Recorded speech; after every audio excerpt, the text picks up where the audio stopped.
ಧರ್ಮ ಹಾಗೆ ಜಾತಿ ಆಧಾರದಲ್ಲಿ ಮತಯಾಚನೆ ಮಾಡಬಾರದು ಅಂತ ಹೇಳಿ ರಾಜಕೀಯ ಪಕ್ಷ ಜೊತೆಗೆ ಅಭ್ಯರ್ಥಿಗಳಿಗೆ ಸುಪ್ರೀಂ ಕೋರ್ಟ್ ಸೂಚನೆಯನ್ನ ಕೊಟ್ಟಿದೆ. ಜಾತಿ ಆಧಾರದಲ್ಲಿ ರಾಜಕಾರಣ ಮಾಡಬೇಡಿ ಅಂತ ಹೇಳಿ ಸುಪ್ರೀಂ ಕೋರ್ಟ್ ಸಂವಿಧಾನಿಕ ಪೀಠ ಇವತ್ತು ಮಹತ್ವದ ತೀರ್ಪನ್ನ ನೀಡಿದೆ. ಸುಪ್ರೀಂ ಕೋರ್ಟ್ನ ಮುಖ್ಯ ನ್ಯಾಯಮೂರ್ತಿ ಟಿ.ಎಸ್. ಠಾಕೂರ್ ನೇತೃತ್ವದ ಪೀಠ ಜಾತ್ಯತೀತ ವಾದವನ್ನ ಎತ್ತಿ ಹಿಡಿದಿದೆ. ಇನ್ನು ಮುಂಬರುವಂತಹ ಉತ್ತರ ಪ್ರದೇಶ ಚುನಾವಣೆ ಹಿನ್ನೆಲೆಯಲ್ಲಿ ಸುಪ್ರೀಂ ಕೋರ್ಟ್ನ ತೀರ್ಪಿಗೆ ಹೆಚ್ಚಿನ ಮಹತ್ವ ಬಂದಿದೆ.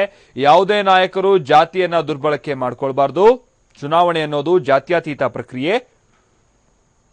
ಯಾವುದೇ ಚುನಾಯಿತ ಪ್ರತಿನಿಧಿ ಜಾತ್ಯತೀತವಾಗಿರಬೇಕು ಅಂತ ಹೇಳಿ ಸುಪ್ರೀಂ ಕೋರ್ಟ್ ತನ್ನ ತೀರ್ಪಿನಲ್ಲಿ ಹೇಳಿದೆ. 7 ನ್ಯಾಯಮೂರ್ತಿಗಳಿರುವಂತಹ ಸುಪ್ರೀಂ ಸಾಂವಿಧಾನಿಕ ಪೀಠದಿಂದ ಮಹತ್ವದ ತೀರ್ಪು ಹೊರಬಿದ್ದಿದ್ದು, ಜಾತಿ ಆಧಾರಿತ ಮತಯಾಚನೆಗೆ 4 ಜಡ್ಜ್ಗಳ ವಿರೋಧ ವ್ಯಕ್ತವಾಗಿತ್ತು. ಇನ್ನು 3 ಜಡ್ಜ್ಗಳು ಜಾತಿ ಆಧಾರಿತ ಮತಯಾಚನೆಗೆ ಒಲವನ್ನ ತೋರಿದ್ದರು. ಅಂತಿಮವಾಗಿ ಮತಯಾಚನೆಗೆ ಜಾತಿಯನ್ನ ಬಳಸಬಾರದು ಅಂತೇಳಿ ಸುಪ್ರೀಂ ಕೋರ್ಟ್ ಐತಿಹಾಸಿಕ ತೀರ್ಪನ್ನ ನೀಡಿದೆ.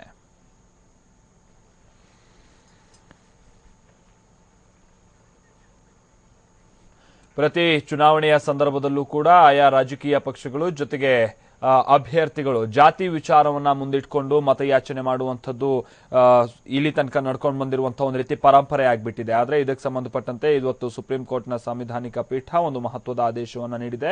ಮುಂಬರುವಂತಹ ಸಂದರ್ಭದಲ್ಲಿ ಯಾವುದೇ ರೀತಿಯಾಗಿ ಜಾತಿ ಹೆಸರಲ್ಲಿ ಅಥವಾ ಧರ್ಮದ ಹೆಸರಲ್ಲಿ ರಾಜಕಾರಣ ಮಾಡಬಾರದು ಅನ್ನುವಂತಹ ಸೂಚನೆಯನ್ನ ಕೊಟ್ಟಿದೆ. ಈ ಮುಖಾಂತರವಾಗಿ ಜಾತಿ ರಾಜಕಾರಣಕ್ಕೆ ಅಥವಾ ಜಾತಿಯನ್ನ ಮುಂದಿಟ್ಕೊಂಡು ಮತಯಾಚನೆ ಮಾಡೋದಕ್ಕೆ ಬ್ರೇಕ್ ಹಾಕಿದಂತಾಗಿದೆ. ಹೀಗಾಗಿ ಮುಂದಿನ ಹಂತದಲ್ಲಿ ಪಂಚರಾಜ್ಯಗಳ ಚುನಾವಣೆ ಕೂಡ ಇದೆ. ಈ ಹಿನ್ನೆಲೆಯಲ್ಲಿ ಸುಪ್ರೀಂ ಕೋರ್ಟ್ ಇವತ್ತು ಕೊಟ್ಟಿರುವಂತಹ ತೀರ್ಪು ಮುಂದಿನ ಹಂತದಲ್ಲಿ ಬಹಳ ದೊಡ್ಡ ಮಹತ್ವವನ್ನ ಪಡೆದುಕೊಳ್ಳುತ್ತೆ.